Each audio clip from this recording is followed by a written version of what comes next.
Hey guys, it's Maymay and welcome to another Sunday devotion. And today we're going to start a 4-week series of devotions based on thankfulness and gratitude. Now you might be thinking like, oh, this is so done. I know all about thankfulness and gratitude. But sometimes I think we need a reset. Sometimes I think we get into a rut where we think we're being grateful and we think we're showing gratitude to God for the things that He's doing for us. And maybe we need to polish up a little bit. And what better month to do that than November, right? So I'm going to do that. Now, I have a lot of notes today, and I don't usually do this with a lot of notes. So you might see me looking down, or I might cut away to read a little bit, but I want to make sure I keep us on target because I want the 4 weeks to flow. So rather than just kind of, going off the cuff, I've made some notes. So the first topic we're going to focus on this week is the gift of God's word. And the scripture we're going to use to reference that is from Psalm 119:105, and it says, "Your word is a lamp unto my feet and a light unto my path." Do we take that for granted? Do we? I think we do, and I'll tell you why. It's not that we literally hold the scripture and it becomes a flashlight, but it kind of does, right? How fortunate are we? How grateful should we be that God wrote an instruction manual for us? Because He really did. Today in Sunday school, we were talking about that a lot of times we don't know the truth because we don't read the truth or we haven't studied the truth. In this culture we're in, everybody talks about the culture. We're real bad about talking about it too, but everybody talks about the culture. But today's culture, a lot of things have become truth that don't fit the truth we know from the scripture. And I'm grateful that when I have a question, I have a book to go back to that always has an answer for me. Not only that, but I can understand my salvation because of this book. I can know who Jesus is because of this book. I can understand God and get His peace because of the words that were written in this book, that He inspired, that He chose for us to read so we could know Him and know the plans He has for us. I think that's amazing. And not only that, but He even carefully orchestrated all of the moments in scripture that we learned from. He decided that the story of Moses went into the book. He decided that Peter walking on the water was in the book. He decided that Jesus was born in a manger was in the book. There's so many things that He chose to put in there to help direct us on our walk with Him. How grateful are we for that? Is that something He had to do? I just don't believe God had to do that. I just don't believe He did. I believe He could have had this plan for us and it could have been passed down through the ages any way He wanted. But how wonderful to think that He put it in writing that we could understand these many years later. We should be grateful for that. And if you're like me, you find yourself not being that grateful for it because we don't study it like we should. As much as I say we need to get in the Word, get in the Word, get in the Word, I'm never in it as much as I need to. I find, and you may be like me, I find that I get in it when I either, one, am having a problem and I need to know an answer, two, want some clarification on something I heard somebody say, or three, maybe I just want a refresher of something. But to be honest, that is our communication. The book, the Bible from God, the Word of God is our communication with Him. And how grateful we should be that we have the opportunity to sit down and read it. Think about those who don't. Think about the people in this world who to this day, which is so hard to fathom, don't have Bibles. We did a focus at our church not long ago on missions, and it was missions near, missions here, and missions far. So it was missions around us, maybe around our state, missions here in our local area, and then missions far away. And when some of the missionaries talked about the far away, some of them literally talked about the fact that these places they're going don't have a Bible, have never heard of a Bible, couldn't tell you anything about Jesus. And we're so fortunate to have God's word. And we need to be thankful for that. Every day, that needs to be something we say to God. Thank you for loving me enough to give me this love letter. I used to love that when I was young. I remember the first time I heard somebody call it a love letter. It was a sermon at a small church I was at. And I remember him saying, "This is a love letter to you." And I remember thinking, that's so beautiful, but that's exactly what it is. And I'm grateful for it. Point number 2 is we should be grateful and thankful for the guidance of God's word. Now, I think this is huge. I want to say this to you. One of my favorite parts of scripture is when we learn that if we don't worship God, the rocks will cry out. You know, we talked about people who don't have the Bible, they don't have the scripture at their fingertips, or maybe have never even heard of it. But look at creation. How can we not look at creation and acknowledge that God has to exist? The beautiful processes and the way things are just constantly running in nature, how the sun knows exactly when and where to be, and how the oceans know exactly where to go and stop and reside. And it's just amazing to me, the creation in and of itself. And if we didn't have the word, we could still be able to look at creation and learn processes and ordinances that God had for us in life. But we are fortunate enough to have the Word of God at our fingertips. And when we're lost, or we don't know a direction to turn, or we don't know how to treat a situation, or we don't know how to feel about an illness or a medical diagnosis we've gotten, we can go to Scripture for guidance. God tells us so much in the Word. Number one, how about salvation? You want to learn about salvation? John 14:6, Jesus says, I am the way, the truth, and the life, and no one comes to the Father except through me. How easy is that for us to understand?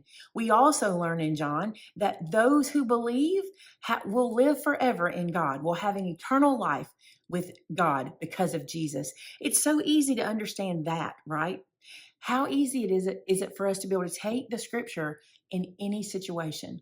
It amazes me, and I love that. I love that no matter what I'm going through, God has given me an answer somewhere in scripture. Now, you may have to pray for it. You may have to search for it. What does God tell us in Jeremiah? You will find me when you search for me with all of your heart. It can't be something where you're just like, oh, I'm going to close my eyes and open the Bible and whatever I see is the answer. Some people do that and it might work. It's never worked for me. It seems like when I do that, I always end up on some begat situation. Anybody else do that?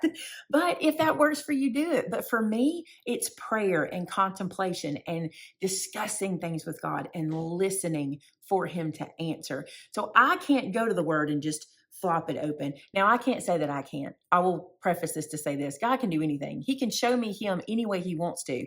But so far, that has not been my best result with God. The best result I've received is when I've spent time in prayer and spent time talking to him about what I'm going through and where I'm trying to go or where he wants me to go even.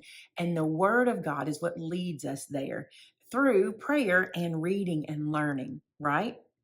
Point number 3 for this week's devotion is that we should be grateful and thankful for the power of God's word. Now listen to this. I love this scripture. This is Hebrews 4:12. It says, "For the word of God is alive and active, sharper than any double-edged sword. It penetrates even to dividing soul and spirit, joints and marrow. It judges the thoughts and attitudes of the heart." My favorite part about that is this: the word of God is alive. This is incredible to me. And I'm going to say this to you. I remember a time when I had a realization when I was in school. We would go through textbook after textbook after textbook, and there would be a rewrite here and a new one published here and a new textbook here. And all of those textbooks would have either new information that wasn't there previously, or it might even have edits where things had been discovered to be incorrect in previous text, and they would have to change them and give us the new text, and we would have to learn the new thing. That was rare, but it happened. And I remember that specifically. And I remember going to my mother and saying, "Mom, isn't it awesome that the word of God does not have to be edited in any way and that it is constantly current?" I always thought that was incredible because I see books and I see publications being edited all the time, but not the word of God. It is infallible and it is the truth. And I believe that with my whole heart. And to think about the fact that it's alive, that means that whatever I'm dealing with in my life today, scripture can answer it to me or give me an answer that is also appropriate for the life I'm in today. It's not dead. Nothing about our religion is dead. Jesus is alive. He lives in us. We all live in him. We all live and move and breathe in God, right? In Jesus. And then we have the word of God that directs us where we need to go because it is alive. One of my favorite stories to share is this. My brother was in high school and he went to a Christian school and he was having to write an essay of some sort and he needed scripture references for the essay. And he said, Mom, I left my Bible in my locker at school. And so mom said, well, just use the family Bible that's on the table. Mom always had a big family Bible. I'll never forget it. It was beige and it was kind of antique looking and it was huge. It was about that big, right? Y'all probably had them. And she had it on the coffee table, or either it lived, like if the coffee table had a second level, it would be underneath where we knew where to get to it. And she said, use the family Bible. It's on the coffee table. And my brother went in and he picked it up. And when he got it, he did like this and wiped something off of it, dust or something. And when he did, he said, hey, Mom, is this thing up to date? And it cracked us up so much. And mom, of course, explained to him that, yes, it was alive and it was up to date always. But it was funny because that's something you don't think about. But for Billy, he thought my encyclopedias aren't up to date, because back then we used encyclopedias, by the way. They go out of date, but the word of God does not. And it will never ever change, which is what I love. No matter what I'm going through, the word of God has an answer for me. The other thing I think is really cool and shows just how alive the word is this. You may have learned a scripture when you were young, something that you carried with you. I remember learning John chapter 3. I had to learn the entire chapter for school. And I remember the time it took to memorize it and memorize it. And some of the things I learned in there over the years have come back to my attention whenever something is said or done, just in that one chapter, chapter 3. And I think it's fascinating how all those things I learned and all the things I've learned through scripture change for me as I mature. Not that the word itself changes, but I get a new answer and a fresh awakening every time I read it. And I just got to be honest, when I read another book, it doesn't feel that way to me. If I know the story, I know the story. But for some reason, scripture speaks to me on a relevant, everyday basis. And I'm grateful for that, because he doesn't leave us or forsake us, even where the word is concerned. It's not flat. It's not old. It's not outdated.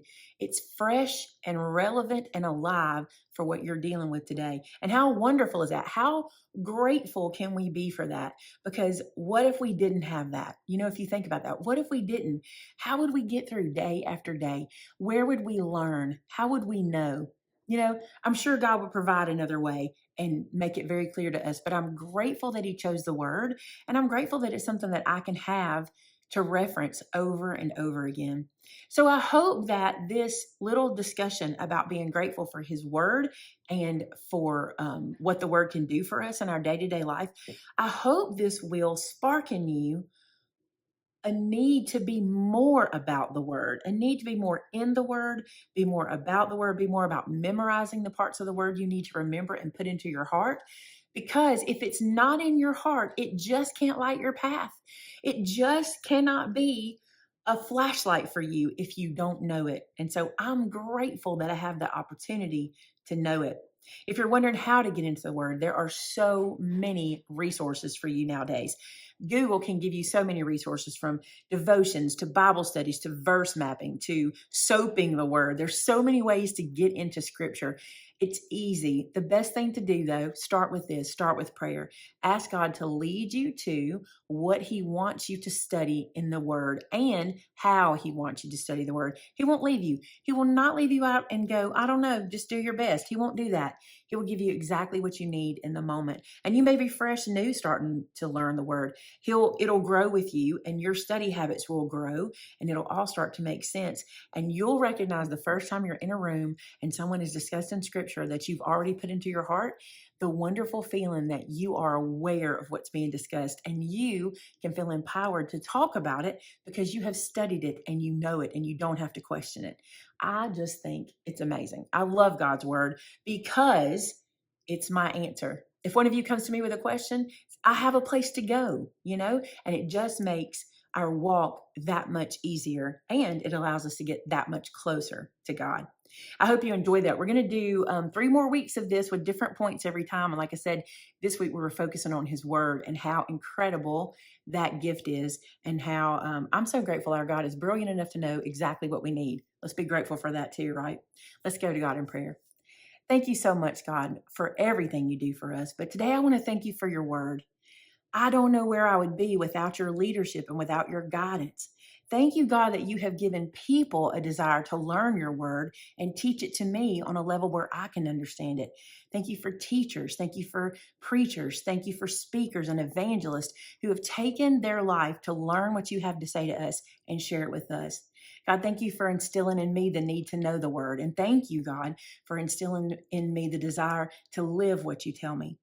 I'm so grateful that when I need to know something, I can reach into that book and I can find exactly what you have for me, and I can see it based on what you've done for others. And I know, God, you won't leave me alone. You didn't bring us this far, and I'm grateful that I have your word to take me as far as I need to go.